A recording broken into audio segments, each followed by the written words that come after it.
예, 오늘은 야고보서 4장 1절에서 10절까지의 말씀으로 두 마음은 없다라는 제목으로 함께 말씀을 나누려고 합니다.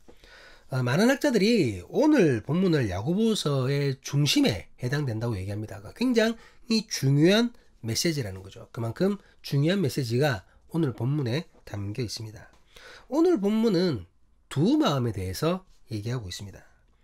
예수 그리스도라고, 여러분, 예수 그리스도를 주라고 시인하고 고백한 이들의 마음에 하나님을 향한 마음과 세상을 향한 마음이 공존할 수 있을까요? 내가 믿는 사람인데, 여러분 자신을 가만히 생각해 보시기 바랍니다. 내가 주님을 믿는다고 고백한 사람인데 지금 내 마음에 하나님을 향한 마음과 세상을 향한 마음, 이 두 가지 마음이 함께 있을 수 있는지 없는지. 본문을 통해서 야고보 장로가 던진 이 화두, 오늘 이 화두를 던졌거든요. 이 화두는 당시 그리스도인들 사이에서 아주 민감한 문제라고 할 수 있었습니다. 그런데 이 문제는 오늘날 우리에게도 쉬운 이야기는 아니죠. 이 부분은 여전히 잘못 전달되거나 왜곡해서 전하는 경우가 아주 많습니다.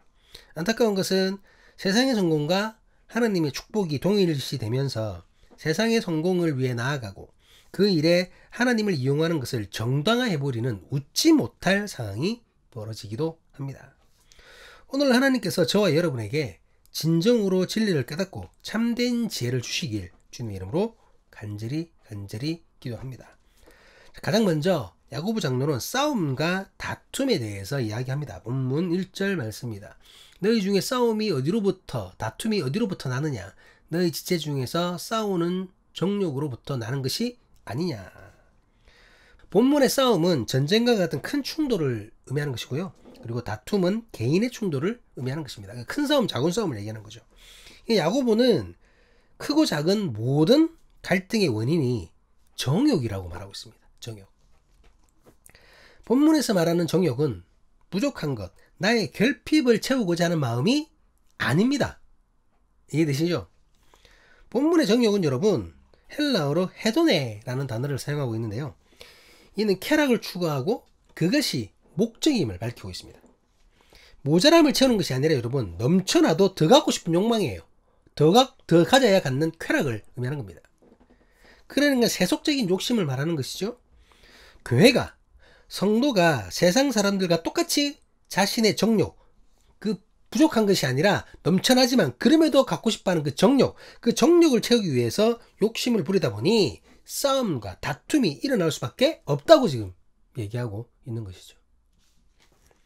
하지만 여러분 이런 욕심은 아무것도 얻을 수 없습니다. 이런 욕심으로는 아무것도 채워지지 않는다는 거죠. 야고보는 이 말씀을 경고합니다. 본문 2절 말씀입니다. 너희는 욕심을 내어도 얻지 못하여 살인하며 시기하여도 능히 취하지 못함으로 다투고 싸우는도다. 너희가 얻지 못하면 구하지 아니하기 때문이요. 여러분 다시 한번 제가 짚고 넘어가야 할 것은 지금 야고보는 세상 사람들에게 얘기하는 게 아니에요. 교회의 성도들에게 편지하고 있습니다. 성도들이 지금 이렇다는 거예요. 이해되시나요? 성도들이 이렇다는 겁니다. 교회가, 성도가 자기 욕심을 채우지 못해서 살인하고 시기한다는 겁니다. 이해되시나요? 야고보 장로는 이미 야고보 1장 15절에서 이런 상황을 경고했었거든요. 우리 예전 본문이지만 한번 보도록 하겠습니다. 야고보서 1장 15절입니다. 욕심이 잉태한 즉 죄를 낳고 죄가 장수한 즉 사망을 낳느니라.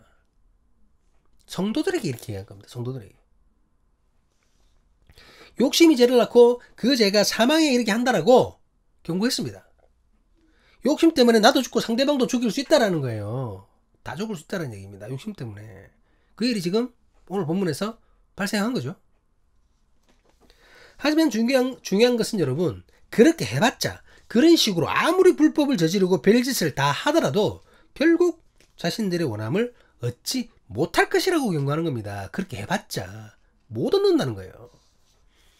그 이유에 대해 야고보 장로는 그들이 하나님께 구하지 않았기 때문이라고 얘기하고 있습니다.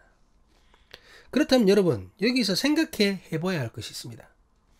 야고보가 말하는 이들은 도대체 뭘 얻고자 했고 뭘 구했을까요?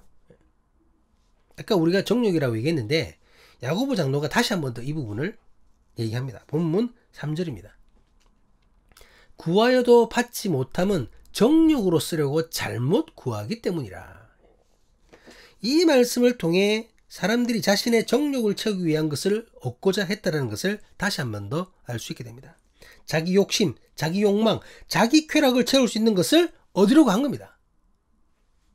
앞서 말씀드린 것처럼 여러분, 부족해서 구하는 것이 아니라 차고 넘치지만 욕심으로 구했다는 거예요.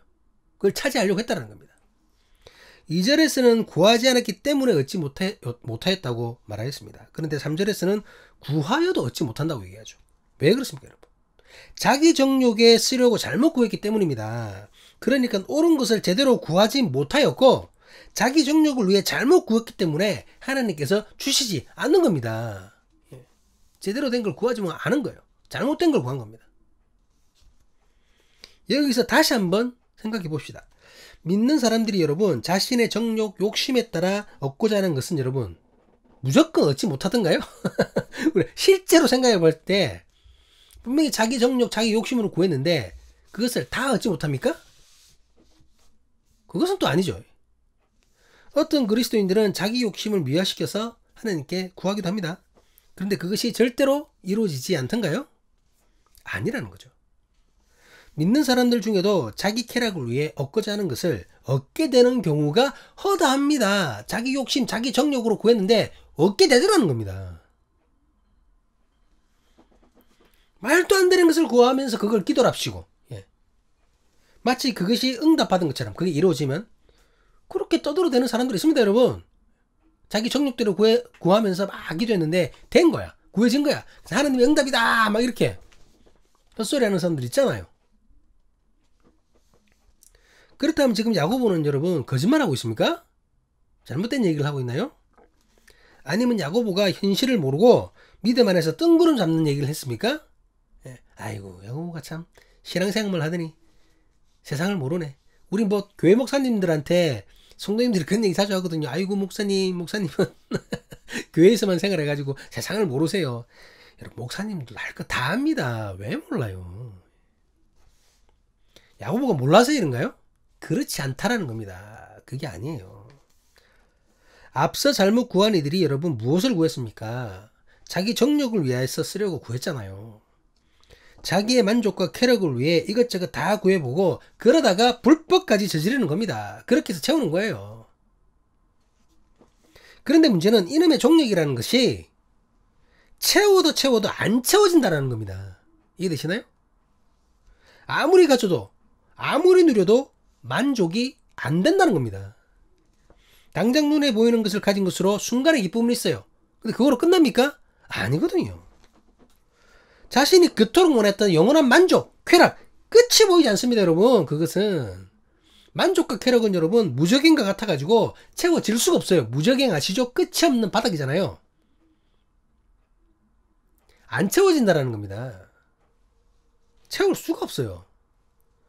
그러니 결국은 여러분 구하여도 만족을 못하니까 못 받은 겁니다, 여러분. 순간적으로 받은 것 같은데 자기가 불법 저지르면서 하는 뜻도 아니고 막 자기 입으로 하나님 뜻이라고 했지 불법 저지르면서 구했지만 순간적으로 기쁘거든요.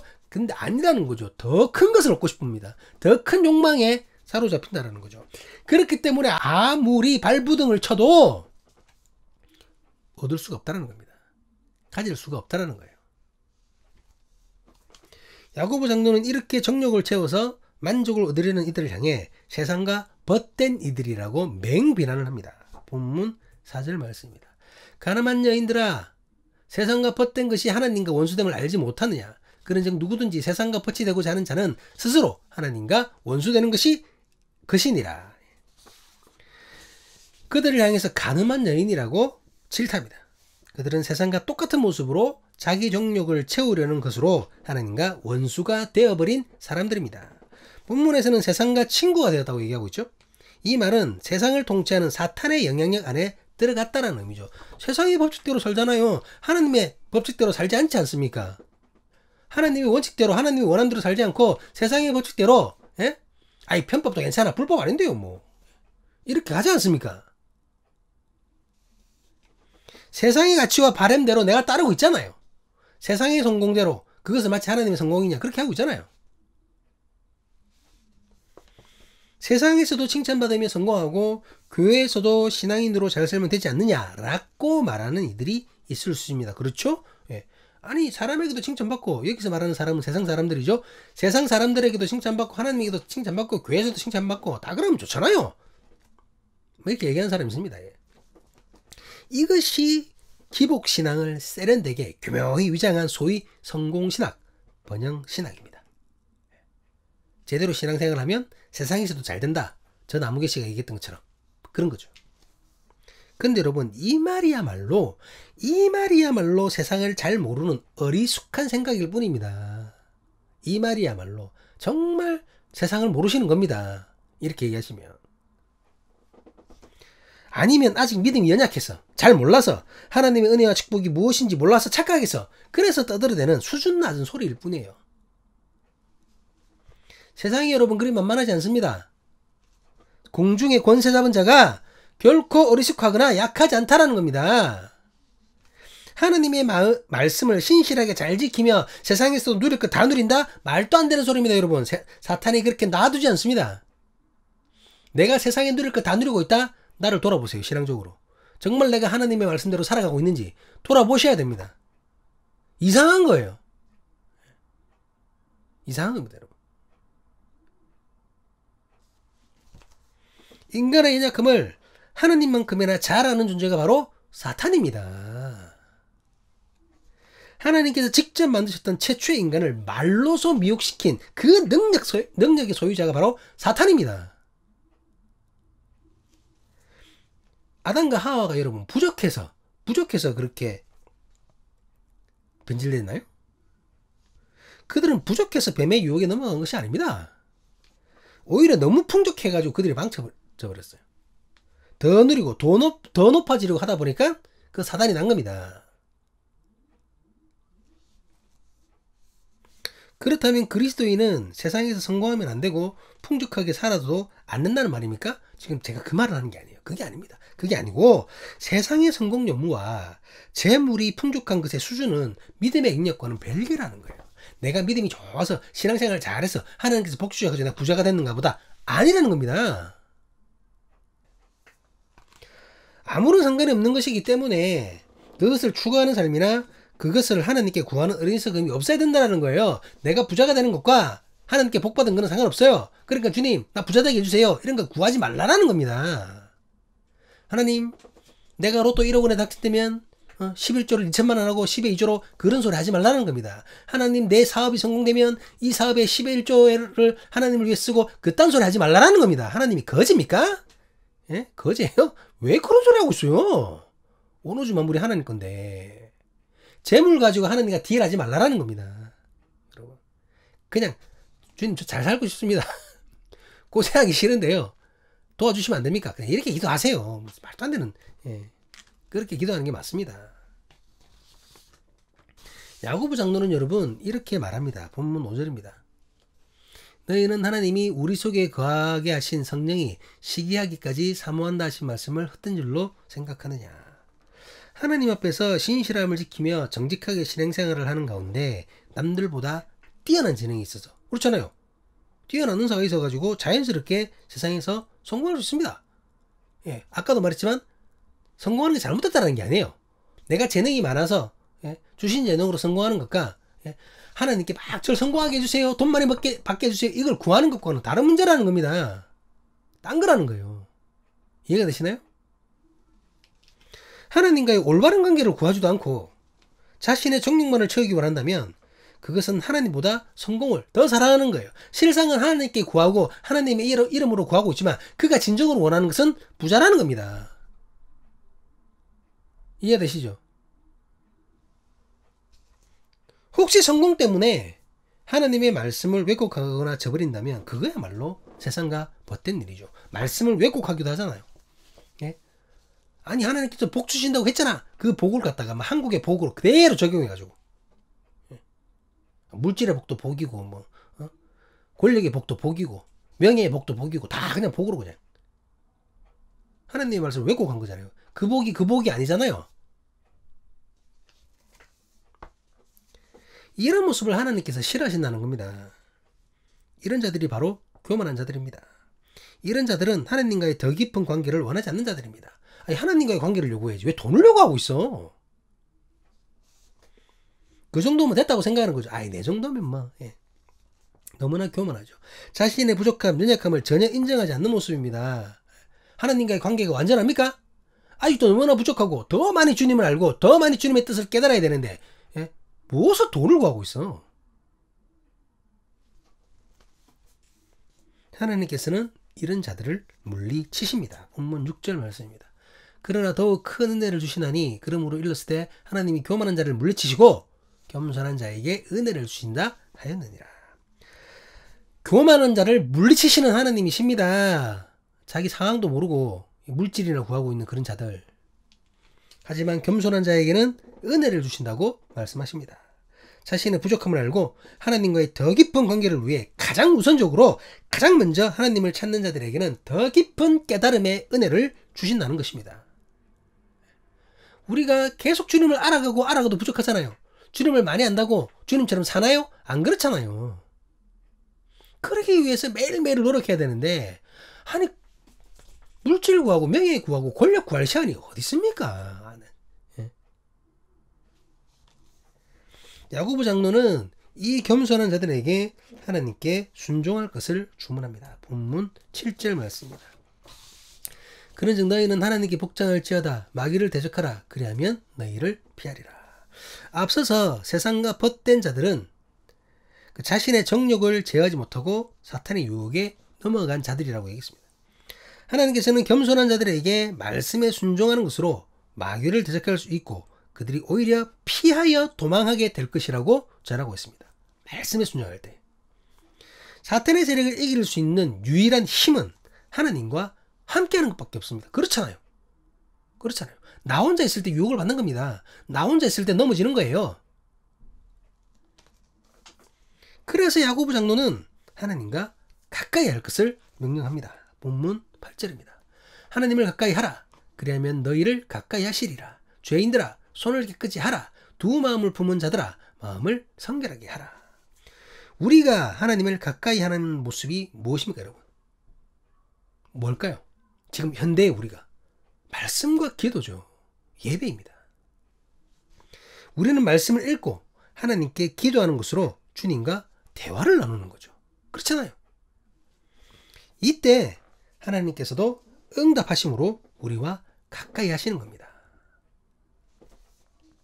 야고보 장로는 말씀과 기도로 하나님과 가까이 하면서 손을 깨끗하게 하고 두 마음을 품은 자들에게 마음을 성결하게 하라고 얘기합니다. 이것이 무엇을 의미하는 겁니까, 여러분? 손을 씻는다는 것은 원래 제의적인 의미거든요. 제사를 올리기 전에 제사장들이 하나님께 제사를 올리기 전에 손을 먼저 씻었어요. 하나님 앞에 나아가기 전에 자신의 몸을 깨끗이 해야 된다는 거죠. 본문에서는 여러분 하나님께 가까이 가면서 나의 몸을 깨끗해야 함을 말하고 있는 거죠. 그리고 몸뿐만이 아니라 마음도 깨끗해야 합니다. 본문의 두 마음은 하나님을 향한 마음과 세상을 향한 마음을 의미합니다. 이렇게 두 마음을 품는 것이 성결하지 못한 것이라고 말하고 있습니다. 깊은 믿음으로 하나님께 칭찬받고 싶고 그러면서 세상에서 성공해서 사람들에게도 칭찬받고 싶고 이런 마음이 성결한 마음이 아니라는 겁니다. 우리는 오직 하나님께만 칭찬받기를 소원해야 합니다. 하나님께 칭찬받기를 소원하면서 아버지의 말씀대로 사랑하는 마음으로 정직하고 신실하게 살았더니 그렇게 살았더니 자연스럽게 세상에서 나의 착한 행실을 보고 하나님께 영광이 돌려져야 된다는 겁니다. 이해되시나요? 내가 높아지는 것이 아니라 내가 격가지로 살짝 칭찬받을 수 있지만 아니에요. 하나님께 함께 하시기 때문에 이렇게 된 겁니다. 저는 오직 하나님께 영광입니다. 그래서 나의 모습이 하나님의 영광이 되어야 된다는 거죠. 이처럼 믿는 이들은 오직 하나님을 향한 하나의 마음으로 성결함을 지켜야 한다는 겁니다. 두 마음이 아니라. 이제 야고보 장로는 그리스도인이라고 하면서 두 마음을 품은 이들에게 철저한 회개를 요구합니다. 본문 9절입니다.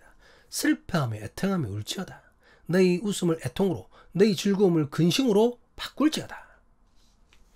하나님을 믿는다고 하면서도 세상을 향한 마음을 온전하게 버리지 못한 이들은 그 세상을 통해 자신의 정욕을 채워왔습니다. 채워지지도 않는 자신의 욕심을 위해 하나님의 이름을 이용하기도 했습니다. 하나님께서 다 하셨습니다. 헛소리하면서. 하지만 그런 마음은 결단코 정결한 마음이 아닙니다. 하나님께서 원하시는 모습이 아닙니다. 그렇게 두 마음을 품었던 자신의 모습을 슬퍼하고 애통해하면서 눈물로서 회개하여야 한다는 겁니다.